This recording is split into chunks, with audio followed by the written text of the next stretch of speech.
Motivational Monday, everyone. We're dealing with a subject that I know I've had problems with, don't know about you, and that's conflict resolution. There was a time in my life that seemed like conflict just followed me everywhere. If somebody was going to be negative at a grocery store, they were going to be negative to me. Or if somebody was going to be loud and ugly or whatever acting at the movies, they were going to be sitting next to me. Don't know if you've ever had that problem, but I know I did. But at some point in time, we're all going to have some conflicting views or something, or maybe even a conflict with a coworker or with our mate or with our children or any other family member, whatever the case may be. So let's dive right in. Conflict resolution. We got the conflict part down. The resolution part is where we may have issues with. So let's say that we have a conflict with our mate about taking out the trash. And they have committed that on Mondays, I will take out the trash because Tuesday morning, I know that the trash is going to be picked up. And then, of course, on Tuesday morning, you get out, you're already late for work, the trash is not taken out, and you're just having a whole come apart. And so you text him or you call him on the phone, why didn't you do this and da da da da, and you promised this and blah, blah, blah. And then your day, your work day just goes downhill from there because of the conflicting messages that went on between your mate the night before and what happened that morning with the trash. And so when you come back home, the first thing you do is you're ready to go right in. I can't depend on you. And you said you were going to do this and you didn't do that. And da da da da da da. And he's trying to explain is that I had a business call. And after that, you remember you wanted me to massage your back and I forgot all about it. And it just goes on and on. And before you know it, you're not talking about taking out the trash anymore. You're talking about, I never did like your mama with that green dress on anyway. And it just goes from one thing to another.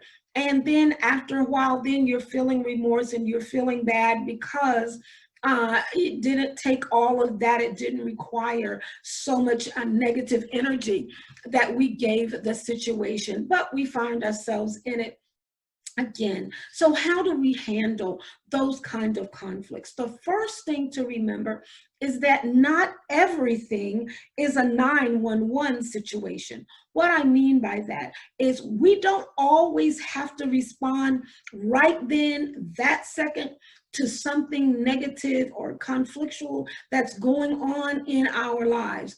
Sometimes we feel like we have to say something right back, or sometimes, I know for me, sometimes I don't even think. Before I know it, I'm just going on and I'm in the middle of a conflict. But if we can remember that one point is everything is not 911.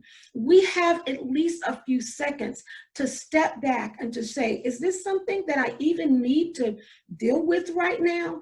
Or do I have a whole lot of other things going on that's going to end up coming into this particular conflict that doesn't need to come into this conflict, and that's going to make this conflict a whole lot worse than what it actually is.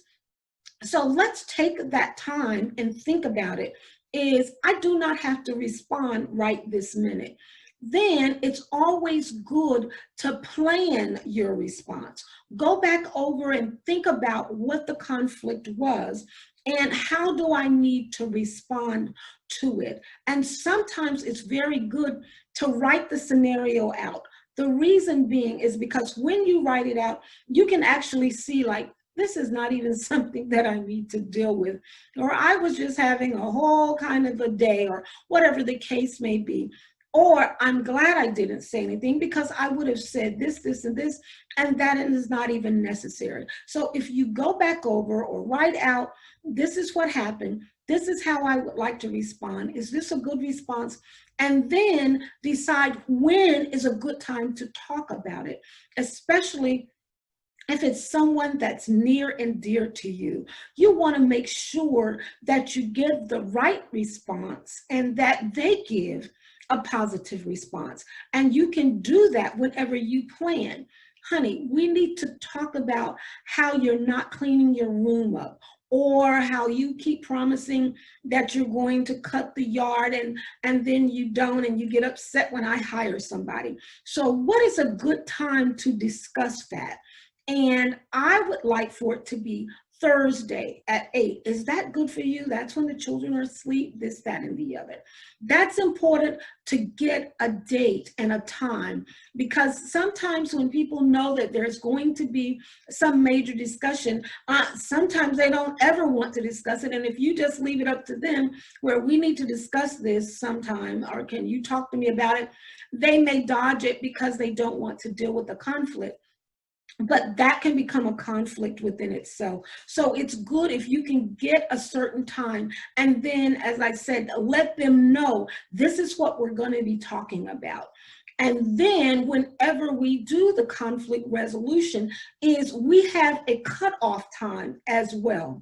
Because I know, being a woman, if we don't have a cutoff time, it'll be the next morning and we'll still be hashing stuff out and talking about it. And we've gotten no sleep that night, and that leads to a whole other conflict. So it's important, and especially when you're talking to others, is I'm just going to take 15 minutes and hold me to that. Or we're going to need that hour if it's a mate, and let's hold to that, whatever the time frame, and they can agree to that.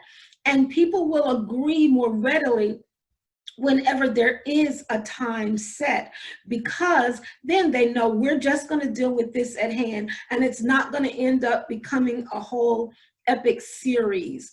And especially with your mates, lots of time, they get real restless a lot of time, and sometimes they stop listening, or they will say ugly things so that you'll hush, and all those kinds of things. And you want the conflict to be resolved in a very positive way. And so you already know what you're going to say, why you need to say it. You have the time constraints. And then whenever you have the discussion, you stay just within that particular discussion that you said you were going to stay with. Like I made the example where you start first talking about the garbage, then you start talking about every time I see your mom, she wears that green dress and her potato salad is always nasty, or whatever the case may be.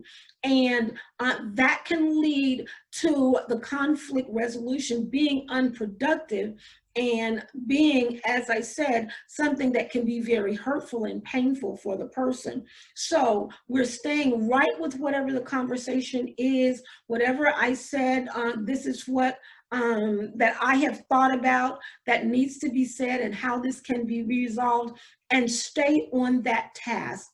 Men complain a lot that women are historians, is that we go back. You've always said you're going to take the trash out, and you never do. And I remember back in 1985 that you told me this, that, and the other. And that does not make the person feel good. That leads me to the next point.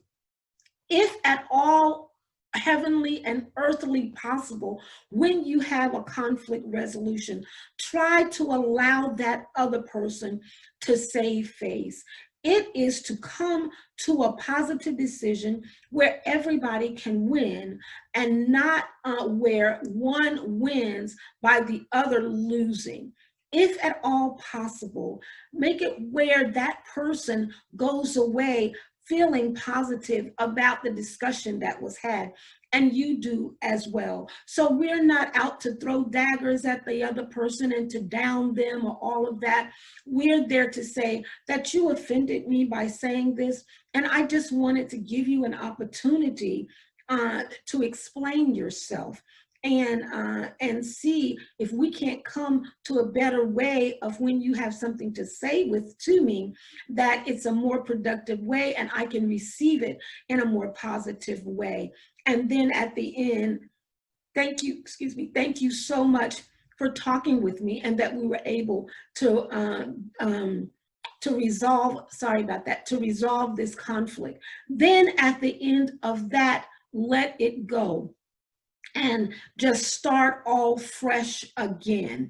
Because if you have resolved it, and if you've moved on, now next Monday night, now you're still looking out the corner of your eye, and you're getting a whole attitude because now we talked about that he was going to take that trash out, and I'm going to see if he's going to take it out, and we're looking there. He knows. And so sometimes people can be rebellious.